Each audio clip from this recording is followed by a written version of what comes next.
Chronological Bible in a Year, Day 209. If you've ever stepped foot in a Hobby Lobby, a Christian bookstore, or a pastor like Mai's house, you've probably seen Psalm 46 on something. We love the verse that tells us, "Be still and know that I am God." But how many of us have taken the time to pause and look at that verse in the context to understand, what does God mean by be still, and how do we know that he is God? Let's read verses 8 through 11. Come, behold the works of the Lord, who has inflicted horrific events on the earth. He makes wars to cease to the end of the earth. He breaks the bow and cuts the spear in two. He burns the chariots with fire. Stop striving and know that I am God. I will be exalted among the nations. I will be exalted on the earth. The Lord of armies is with us. The God of Jacob is our stronghold. Why is it we keep the "be still and know that I am God," or as the NASB here says, "stop striving and know that I am God"? Why does that make the needle point?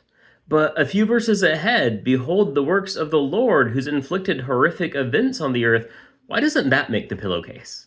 We don't like to think of the wrath and judgment of God. We like to think of the peace we find in God. But as we look at Psalm 46, there's an element here that we can't have one without the other. The stop fighting here would not tell us, like, hey, quit fighting the spiritual war. Rather, quit fighting for unneeded ground. Be still in areas that are secondary or tertiary so we can focus on that what matters most. So don't quit fighting temptation. Don't quit fighting sin. Don't quit sharing the gospel, but maybe quit fighting over style of worship music or how light or dark you want your sanctuaries. Let's focus on God. Let's focus on making first things first. Back in the 300 AD era, early in church history, Basil the Great had this amazing metaphor. He was saying that as something is far away, it's hard to make out and understand. A thing comes into focus more and more as it comes closer and closer.